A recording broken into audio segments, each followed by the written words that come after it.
Hey fourth graders, we're doing 6.8 today. It's on page 267. I already have the date at the top of mine, 22/02/2021. Today we are comparing and ordering fractions. Now in the last two lessons you were already comparing fractions, but now they say order fractions because you're going to be given more than two fractions to compare. So we'll have to put them in order. Or find the least or find the greatest. So we're going to use the skills from the previous lesson. So if some parts seem a little bit confusing, then you might need to go back to the previous lessons to remind yourself of the strategies that you're going to be seeing right now for these problems. So let's look at the first problem. Jody has equal size bins for the recycling center. She filled 3/5 of a bin with plastics, 1/12 of a bin with paper, and 9/10 of a bin with glass. Which bin is the most full? Over to the right, it's reminding us of something we should always do, which is underline what you need to find, which means what's the question? What are we being asked to find? Which bin is most full? That's my question. Circle the fractions you will compare. So I see that there's three fractions in this problem. There's 3/5, which are the plastics, 1/12, which is the paper, and 9/10, which is the glass. Okay, so now we did that as well. All right, so GoMath textbook, we already know that it helps us out a lot. So it already drew a number line for us, it plotted the points for us. We just need to decide and figure out what fraction goes on which plotted point. So it says locate and label 3/5, 1/12, and 9/10 on the number line. So of course it's only going to go from 0 to 1 because these fractions are all less than 1. They're all greater than 0 but less than 1 whole. So we have one here close to the half, and one here close to the whole. So which one goes where? Let's find out how we can determine this. And before I do that, I want us to read this math idea. Sometimes it is not reasonable to find the exact location of a point on a number line. Benchmarks can help you find approximate locations. Now what that means is we don't really need to know the exact place on the number line where these fractions land. We can just know an approximate place, an estimate. Oh, I think it would kind of go about here, right? So we can use benchmarks to help us with that. So I can already see that some of these fractions are less than half and some of these fractions are greater than half. So let's look into that in step 1. So it says compare each fraction to half. So we have 3/5 is what to 1/2, 1/12 is what to 1/2, 9/10 is what to 1/2. So each fraction is being compared to the benchmark half. Okay, this is going to help us decide which ones are the smaller fractions and which ones are the larger fractions in a general group. Okay, so the way that we do this is by thinking about half of the denominator, because remember in a previous lesson we saw that every time there was an equivalent fraction to half, the numerator was half of the denominator. So I'm going to look at all of these denominators and I'm going to think to myself, well, what would make exactly half?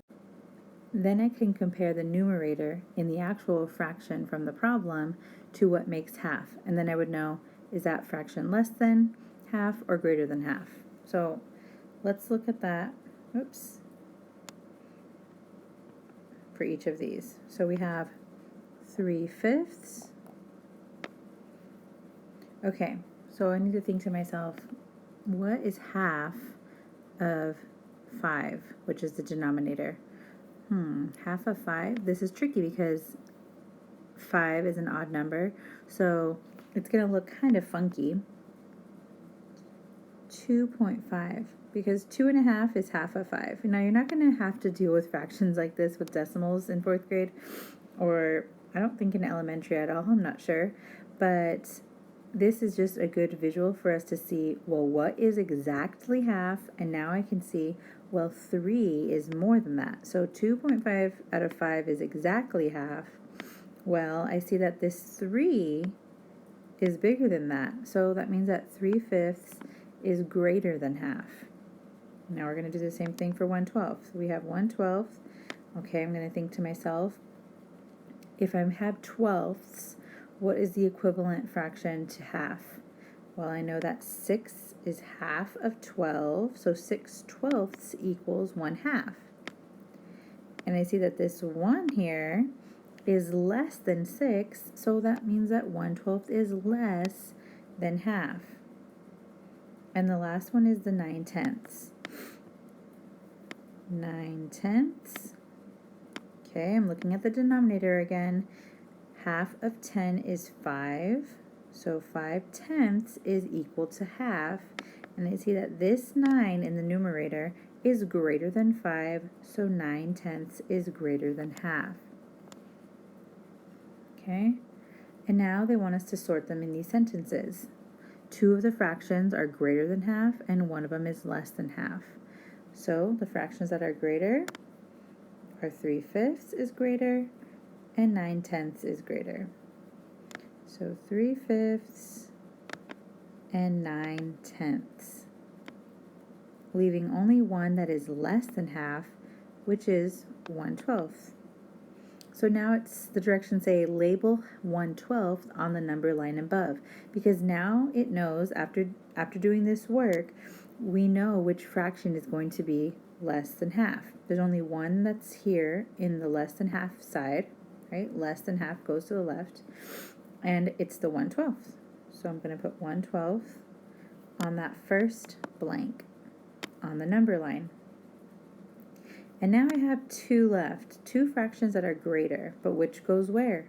And maybe some of you might already know, and that's awesome, and maybe some of you are still on the path to being able to know that.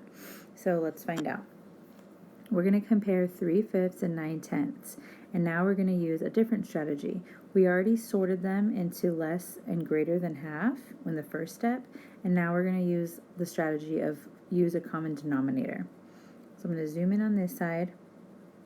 GoMath is already telling you that you're going to use 10. I wish they wouldn't tell you because I want you to show the work. So I'm taking both my denominators and I'm going to list the multiples and find the least common multiple. That's how I know what my common denominator will be.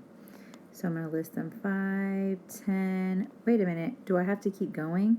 I already know that the first one for 10 is 10, right? It's always itself. So that's how they found the 10 as a common denominator, because it's the least common multiple. Least common multiple. Okay, so now GoMath always rewrites the fraction again on the next after the equal sign, so that's just going to be 3/5. We just said that our common denominator is going to be 10, so that means I know that this 5 in the denominator is going to be rewritten as a 10 in the denominator. So that's how I know that the 10 is going to be the denominator of the equal sign, after the equal sign. So now I'm going to do the denominator first because it says 5 times what equals 10. I want to do that first because it doesn't make sense for me to say 3 times something equals something. Well, I don't know what those are yet, right? So 5 times 2 equals 10, right? So whatever I do to the denominator, I must do to the numerator. 3 times 2 equals 6. So now I just rewrote 3/5 as 6/10. Those are equivalent fractions. But it's easier for me now to compare these fractions, right? Because now I can just look at their numerators because their denominators are in common, right? So which one is the greater fraction? The one that has the greater numerator. Denominators are the same. Look for the larger numerator, right? That's what we learned in the previous lesson. So 6/10 is less than 9/10.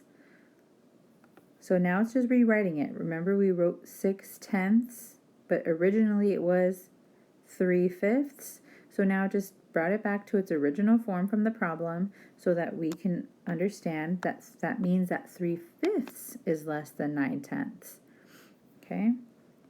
And now, because we figured that out, we can label 3/5 and 9/10 on the number line. Because which one is the smaller fraction? It's the 3/5. So I'm going to zoom in over here.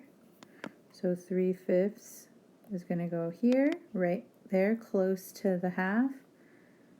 And then 9/10. And if you think about it, if you're a visual person, if you think about the fraction strips for these, doesn't this make sense? Because 9/10, it's only missing one unit, and see how close it is to the one whole, right? And then 3/5, we knew from doing this work, hold on, let me zoom over here. We knew from doing this work over here that 2.5 of 5 made half. So that means that 3 was just a little over half. And look, just a little over half. And 1/12 was far away from being close to half or close to whole because it was just one piece out of 12 pieces. So it makes sense that it would be closest to 0. So once you start getting the hang of this and you have the visual in your mind, you'll be able to do these a little bit quicker. All right, so it says the fraction, the greatest distance from 0 has the greatest value. That sentence, it doesn't go smoothly, right? When you try to read it, it sounds weird.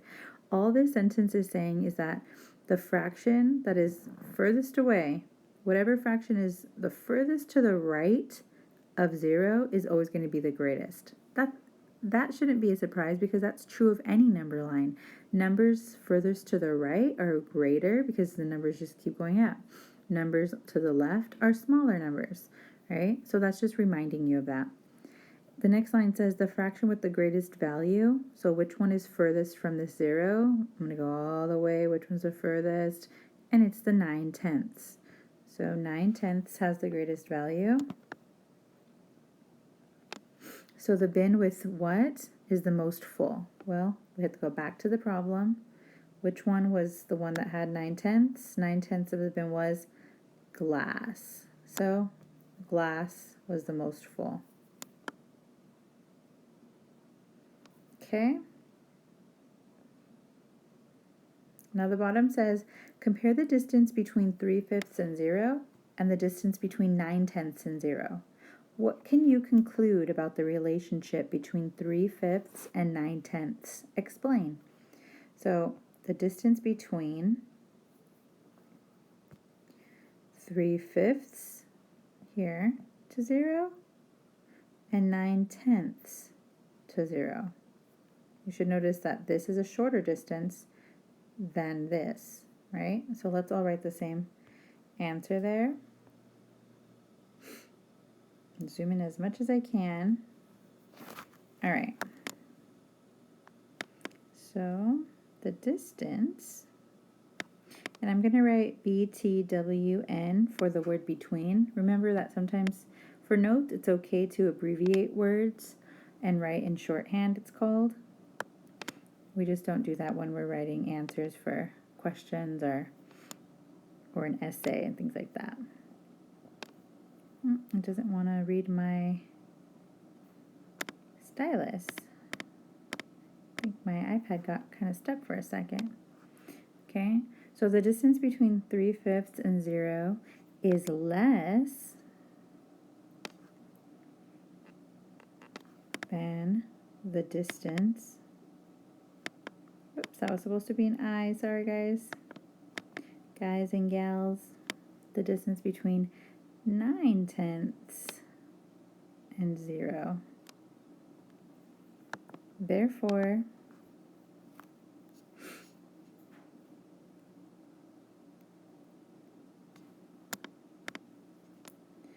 Therefore,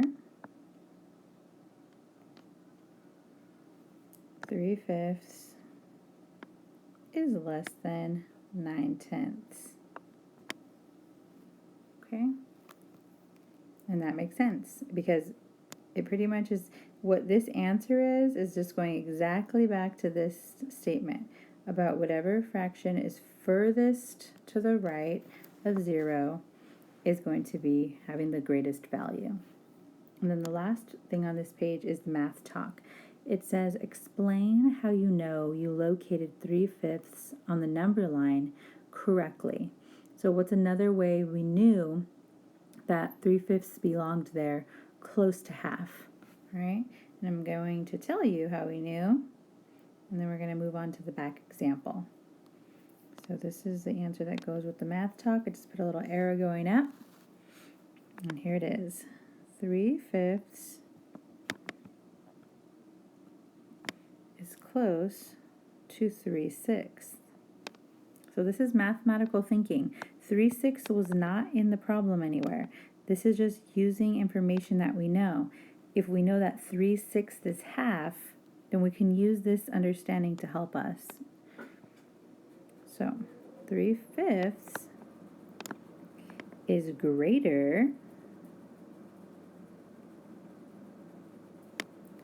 than 3/6.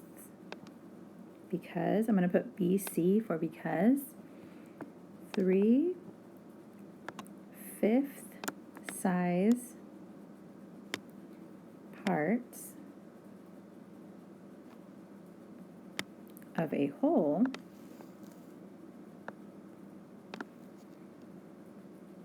are larger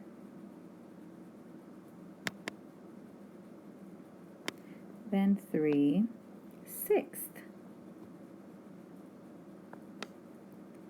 size parts of a whole.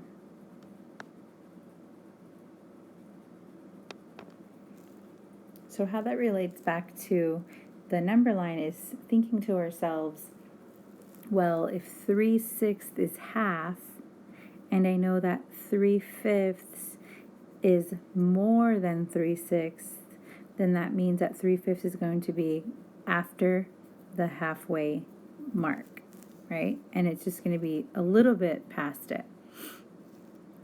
Okay, zoom out. Pause it if you need to write that still.